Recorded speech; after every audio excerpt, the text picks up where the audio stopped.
Are you or someone you know looking to buy or sell a home? When you use a HomeGain Realtor to buy or sell a home, you can get $150. Visit homegain.com and click on the Promo 150 banner at the top of the page to get started. Compare HomeGain Realtors and choose your favorite. Complete your home purchase or sale transaction with a HomeGain Realtor, and HomeGain will pay you $150. Get started today by going to homegain.com. Welcome back, everyone, to Real Estate 360 Live. I'm your host, Ryan Sloper, joined by my guest, Louis Cammarosano, the general manager of HomeGain. Quick reminder, Real Estate 360 is designed to build the Washington, D.C. Metro's housing and credit markets one house at a time. If you ever have any questions, concerns, or real estate needs, the best number to reach out to me is 877-245-2030. That's 877-245-2030. And, you know, guys, I know I get a lot of questions out there for people that are first-time home buyers and they're trying to fix their credit to be able to put themselves in a position to buy. We work with those type of people every day. I mean, I work with a credit expert, Ronnie Lambeth, who actually specializes in being able to turn people's credit around in 60 or 90 days. And the best part about that is, and I tell people all the time, you don't pay him a dime unless he's successful deleting items off your credit report. So really, it's a win-win situation because you're not paying him a dime unless something's come off. And people ask me all the time what can and can't be removed off the report. Actually, according to the Fair Credit Reporting Act, there's nothing, it's not mandatory for anything to even go onto your credit report. The fact of the matter is that the creditors and the big banks tend to work hand in hand.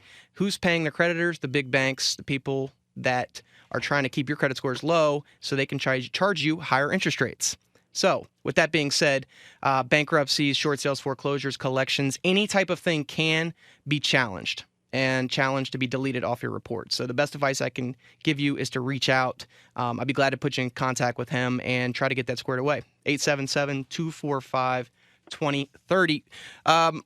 Before I went to break, I was discussing that in South Carolina, the House Judiciary Committee approved a bill that would allow people to use precious metals, that means gold and silver, as long as the businesses agree to accept them. Louis, I can't imagine that the businesses are going to turn down taking gold and silver, would you? I can't imagine anybody turning it down other than in very large amounts because they were worried about the storage of it. But you would imagine that businesses would have safe deposit boxes and places to store the silver. It's interesting because, you know, they're the second state to follow suit after Utah. And by the way, there's about 8 or 9 other states considering similar legislation. Yeah, and, you know, while we were during break, I was talking to the guys in the studio, and, you know, actually I suggested that this is probably going to be more commonplace across the country as more and more banks, or more and more states, rather, are going broke.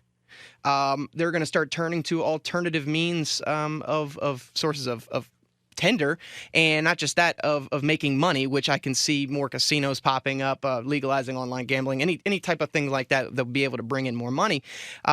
Interesting, in that bill in South Carolina, they were going to exempt coins from any sort of sales tax. Well, it would make sense for them because if they are money, there wouldn't be a tax on going to the bank and getting $200 worth of cash. You right. Don't pay tax on that. So if the silver is considered money, why would there be tax on it? The reason there's tax on it is because they know that if it inevitably will appreciate, and they want to take the tax off of that. But that's because they debase the dollar, and the dollar gets devalued, so silver goes up in a inverse relationship to the dollar. Now, silver is a little tricky because factor in the silver. Silver is not just money the way gold is. Silver also is subject not just to manipulation, but to the supply and demand issues for its industrial uses. Right, absolutely. So there it's kind of, in some respect, a commodity in which they charge a tax on it. But once they label it money by legislation in South Carolina, then it makes sense to take that tax off for the appreciation. So silver can double as a monetary and industrial metal, and there could be big gains in that. And, of course, because of the volatility and the size of the market and the supposed manipulation of that market, there could also be big losses. Yeah, I agree with you. I mean, I just find it's very interesting that, you know, that we're moving. It almost seems like we're going to be forced to move back to that sort of model at some point. We obviously had the gold standard before, and, you know, Ron Paul has talked, you know, till he's blue in the face about basically, you know, getting and going back to some sort of system that is based upon, you know, basing your currency backing your currency by gold and silver or a basket of some sort of commodities, because really, I mean, at the end of the day, the paper's not worth anything. And, realistically, it makes sense. Obviously, the way we have continued to print money and devalue the dollar, and we're a debt-based country, it doesn't look like they're going to want to do that, because it would inevitably, I think, make us bankrupt probably immediately. Well, there is in economic circles the concept that gets raised every generation or every 5 to 7 years that this time it's different.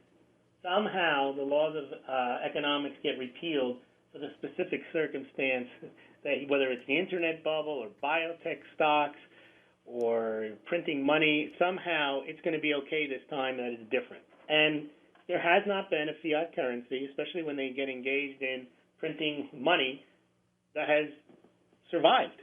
Yeah, I know, and I swear we probably say this at least once every show, but I think that most people don't really pay attention to that fact. I mean, there has never been a fiat currency that has not become extinct at some point. And for our listeners, one good instruction is to look up the history of John Law, who somehow managed to wrest control of the French money supply and basically printed the French notes out of existence and caused a lot of civil unrest as a result in the early 1700s.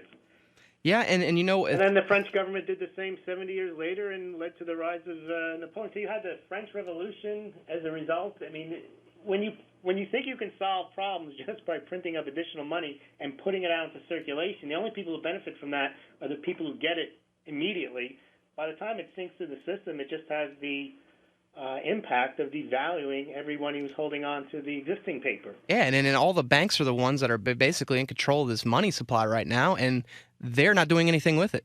They're not lending to people. I believe that they were actually, I read some article earlier today that the manufacturing sector is begging the banks to lend to them. Guess what? They don't want to lend to you at these interest rates. No, it's very easy for them to get the free money from the Fed and collect interest back from the Fed and Federal Reserve notes and make money in trading operations elsewhere. Right, just keep their doors open just based upon that and not taking on as much risk. Or I get it all the time from my bank, there's always fees. Oh, yeah. The fee to death. I mean, it's interesting. I was actually talking to a buddy of mine. His boss probably runs about a $20 million business a year. Last year, I think he did $20 million in gross sales. His company runs a $25 million of retirement funds for him and all of his employees through this bank. He's got probably $500,000 liquid assets and only wants a loan for $350,000. And you know what the bank told him? We don't want to do your loan because you're self-employed. Well, it's crazy, but the last time I checked, that's probably the first guy you want to lend your money to, especially when he's got $25 million running through your bank for the retirement fund, and they've actually made him upset enough to where he's now pulling all of that money. Now, they don't care. They don't care because they're a bigger bank, but the small community banks are the ones that would probably bend over backwards to try and help him. And I tell people this all the time. If you can't get a loan through traditional means, but you do have a lot of money, it's always good to start with a small community bank. If there's any left, though, Ryan, because, the larger banks have been given preference. They were the ones that were bailed out. They now represent 70-80% of commercial banking. And the cost of regulation is so high that they manage to be able, and fines and so on, they can pay, but the smaller banks seem to have been pushed aside. Well, they have. I do agree. There are still some, right? Yeah, there are definitely. I mean, especially let's just say in the Northern Virginia, I can still probably count 5 to 10 of them that I know off the top of my head. So they're out there. They're just not. You're not just gonna probably see them advertising on TV or in the newspaper. You probably have to go out there and look. There might only be 1 or 2 branches, but they still want business. They're looking for, especially they're looking for that self-employed type that have good deposits running through the bank. So they're out there. And that's the true definition of a banker, somebody who you can do all of your business with. You run your retirement plans through them, you borrow money through them, you keep deposits there, and so on. The risk is super low. I mean, when you're lending to somebody that's a business owner, especially having, the problem is that in the lending world at this point, the IRS is adamant that they're going to get their money. So one way to deter people from writing too much off, I'm convinced, is to make the lenders obviously have to request those 4506 transcripts. There's basically a copy of your tax returns. They look at them, seeing you writing everything off. Hey, well, it's great you have 20 million in gross sales, but you're only claiming $100,000 income. We're not going to give you a loan. So even though they know they have the capacity to repay, that's not good enough. They want them to have to claim $500,000 income so they can, be able to have them pay more taxes. And that's going to continue, and there's really no way around it until there is some sort of alternative financing that comes back, also known as what used to be the stated income loan for self-employed people. Which, like I said, if I'm a fund right now and you're looking to put together something and you're able to portfolio a large amount of the loans you were given, you could probably still get self-employed people right now to pay 6+% for the opportunity to buy that house. It's just not out there. There's not an appetite for it. So it boggles my mind. A lot of the high end inventory, I'm sure out there in San Francisco, Louis, those high end properties, if there were those type of loans, a lot of these properties might be able to be bought up. Well, they're all considered jumbo loans, right? Because what is the definition of a jumbo loan? Well, you have different conforming limits across the country, and it varies county by county, right? So you're probably in a high cost area, so anything over 729, I believe, out there is considered jumbo for you.